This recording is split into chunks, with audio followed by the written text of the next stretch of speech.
Hey everybody, it's Daniel and welcome to another episode of the Spain to Go podcast, the best podcast in the entire multiverse about Spain and everything Spain related. Today we're going to talk about dating Spanish. Dating Spanish Girls is the title of the article that I wrote several years ago on the blog. Of course, I'm an older and more mature person since I wrote it, and hopefully you are too, but I recently reshared this article and it's gotten the same sort of comments as usual. Mostly Spanish girls, actually, or Spanish women. They like it and they, tell me that, oh, I sent that to my boyfriend so he'll understand a little bit more about where I'm coming from. Other people who are not Spanish tend to think it's sort of, offensive tirade against Spanishness, but of course that's not how I interpreted it or intended it at all. I had plenty of good times dating Spanish back in the day, and I'd like to say also, before beginning, that this is not necessarily only about Spanish women, because when I look at the list again, all of these same things are the things that my female friends have complained about when dating Spanish men. So it's just an article about dating Spanish. If you put Spanish girls into Google at this point, you'll probably get this article on expatmadrid.com in the first rankings or among the first rankings on your Google search. So it's been read a lot of times. It's a very successful article about this issue, and apparently a lot of people out there have this issue and would love to date Spanish or would love to know more about dating Spanish, being already in a relationship. Of course, I can't go on without another disclaimer. The other disclaimer is that, of course, this is just a series of generalizations. And of course, you might be Spanish. You might be a Spanish woman. You might not identify with every one of these 7 points. But hey, that's what a generalization is. Not everybody agrees with generalizations. That's why they're generalizations and not giant facts of life or scientific truths or the law of gravity or something. So that's disclaimer number 1, or possibly 2, if you count my previous thing. The further disclaimer is that if you think I'm the kind of person who, as a foreigner living in Spain, has to talk about how awesome Spain is all the time, you probably won't like this article, because there's a couple of things that I say that are maybe not super positive about Spanishness. But hey, I've got other articles where I am super positive about Spanishness, so you can go read those. It has come to my attention recently that people are actually listening to this podcast.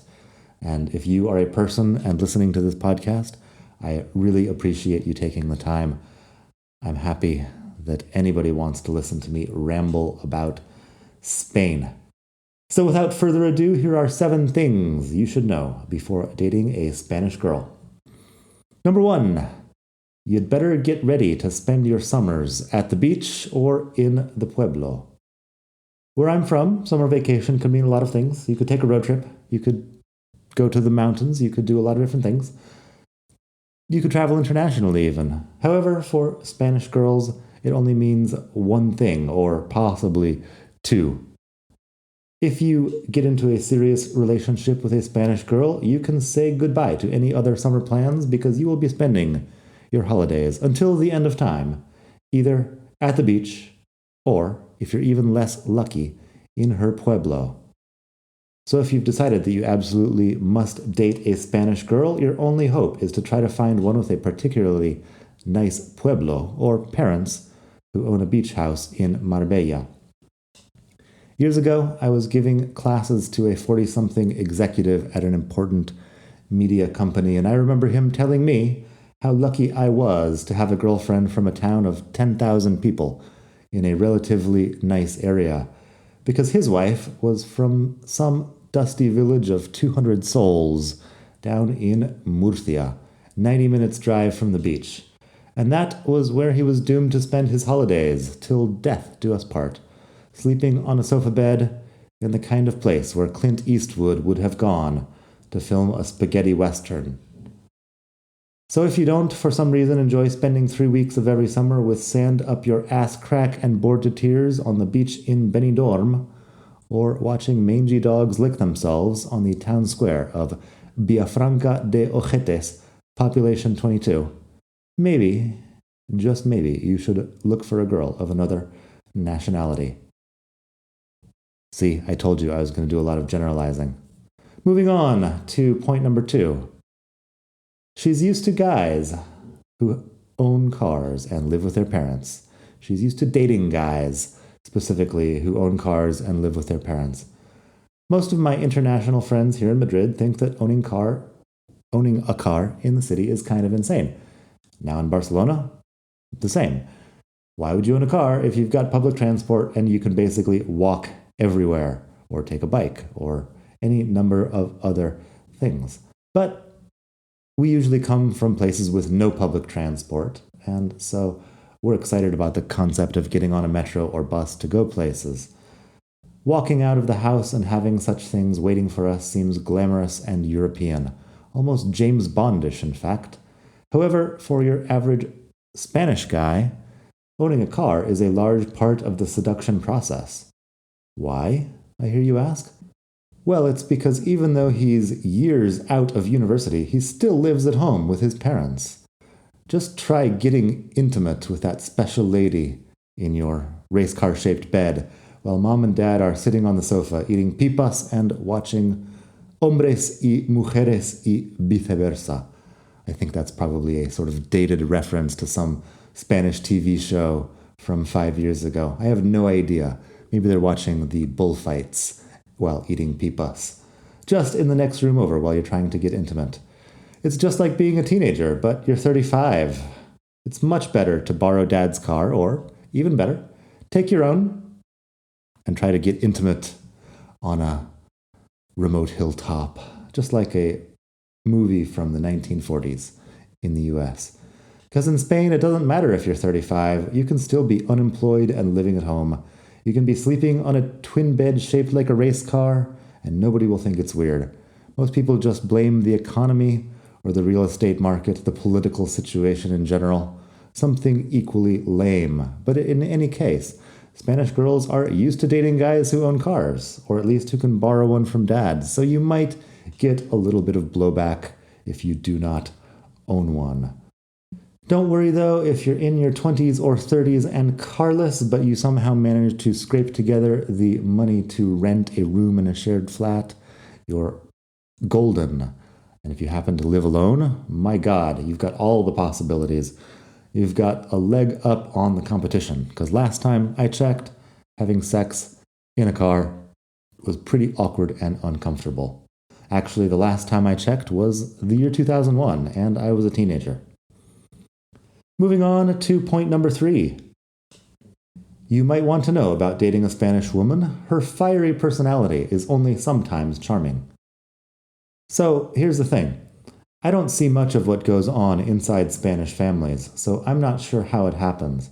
But let's just say that women from the south of Europe are used to expressing themselves and talking about how they feel, often at very high volume. You might see her do it with friends, shouting and waving her hands in a group of 9 people who are all talking simultaneously. I call it conversational shouting. Nobody is necessarily angry. Spanish people just converse in tones that sound, to us timid Anglophones, like someone's losing their shit.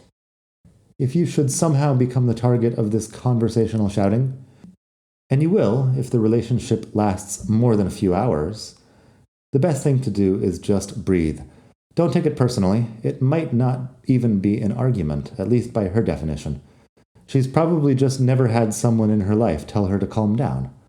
Other Spaniards will let her shout and then just shout louder in order to be heard. He who talks loudest and who isn't afraid to interrupt or talks over people wins. Such is life in Iberian latitudes. Here's another one, number 4. She's always late, so just get used to it. Of course, I'm a Buddhist. I probably haven't mentioned that on the podcast before. But as a Buddhist, I practice patience and compassion on the reg, as they say. I practice patience and compassion 24/7, 365, as others might say. And what better way to develop patience than to wait compassionately for someone who needs 45 minutes to blow dry her hair before leaving the house? The relaxed attitude towards the passing of time is one of the things, of course, that draws many foreigners into Spanish life. The siesta, the long afternoons at the bar, doing nothing much. It's all very romantic, but if you're the type of person who has a heart that starts racing if it looks like you'll be 2 minutes late for an appointment, you've got a lot of inner work to do. Dating a Spanish girl means accepting things you don't necessarily agree with, and trying to rush her through her 2.5-hour morning routine would be the height of cultural insensitivity. You monster. She doesn't use your flag as a snot rag, does she? She doesn't, so be cool. Don't try to hurry her hair ironing or eyebrow tweezing. It's just going to happen. And if you should find yourself waiting somewhere in public for her to show up, you'd better bring a book or listen to a podcast or something. Don't even think of calling her out on her lateness, because you're on her territory and you're following her rules. Less than half an hour late counts as on time, and 45 minutes is barely late. Sound good, soldier? Just deal. Don't be so uptight.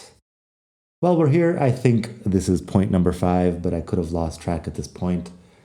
If you're dating a Spanish girl, you'd better like paella. Okay, so some of these are not gender specific. Actually, none of them are technically gender specific. It goes the same if you're dating Spanish men. But paella with the in-laws is one of those things that ruins expat relationships left and right.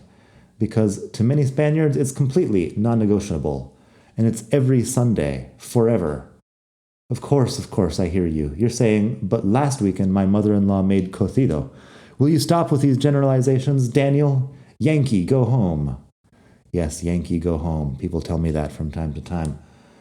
But I respond, yes, but the Sunday before that, your mother-in-law made paella. Didn't she? Yes, she did. It's either cocido or it's paella. Generally, it's paella, and it's forever.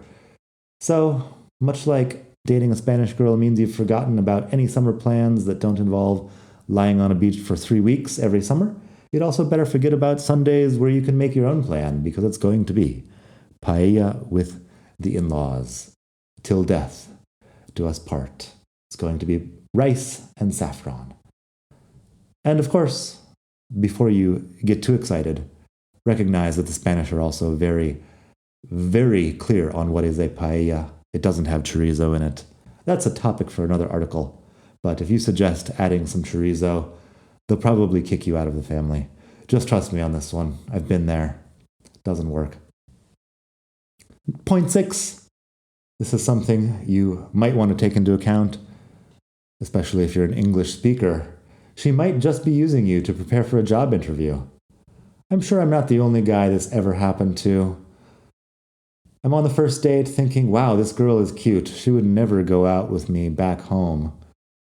Then she mentions that she's preparing for a big job interview or an official English exam of some kind. It's a few weeks or months off. I don't think very much of it, but she prefers speaking English when we're together, just to practice. Okay, no problem, I think. I speak English.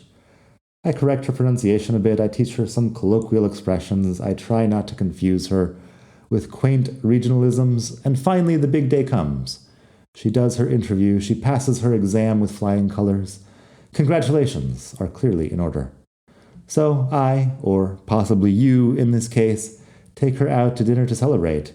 You're pretty happy, she's pretty happy. The next day she dumps you. I'm sorry, she says, this isn't working out. Also, my ex-boyfriend is back from the grape harvest, and we've decided to give it another go. Did I mention he has a car? Well, at least his dad does. Anyway, bye. End quote. Of course, I'm not one to begrudge. Learning languages in bed is a lot of fun. It beats getting a tutor to drill you on pronunciation any day. Drill you, of course, in quotes. Also.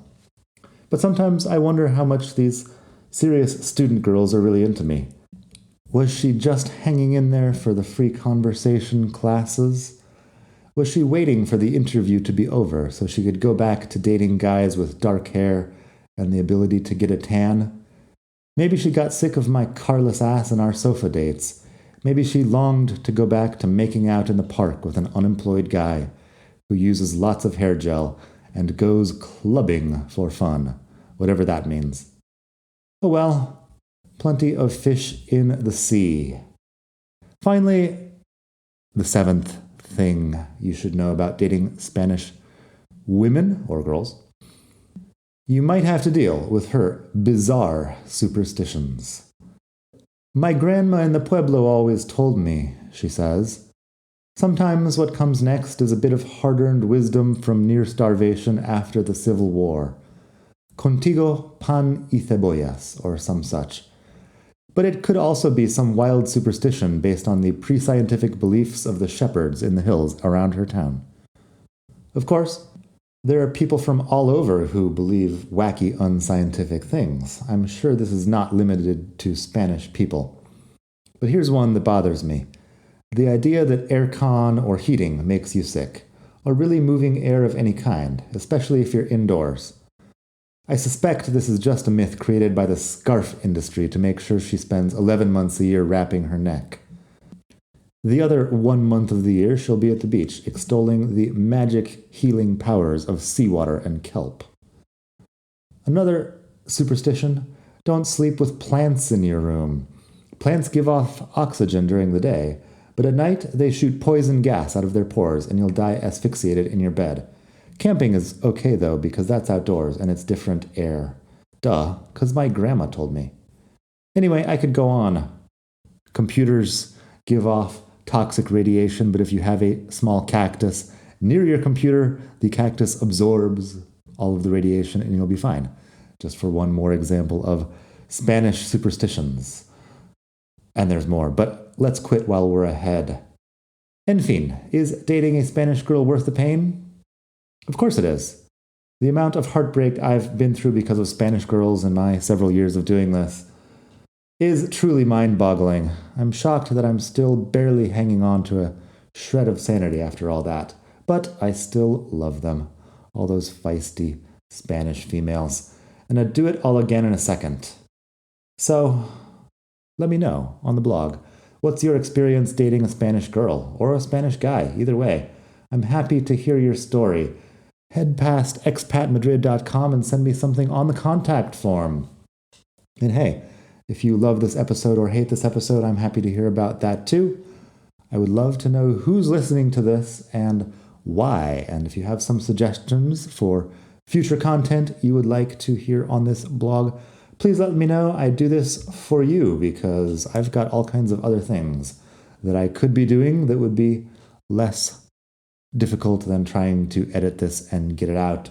So yeah, I do it because people apparently want to listen, and as long as people want to listen, people have an opportunity to hit me up on the blog, expatmadrid.com/contact, or you can find me on Twitter, etc. I'm Daniel Welsh, and please let me know what you would like to hear more of, and I will do it for you. I will take you there, baby. Anyway, it's been great. From the beautiful city of Barcelona, I'll talk to you soon. Have a great day. Ole, ole, ole, as they say around these parts. Bye.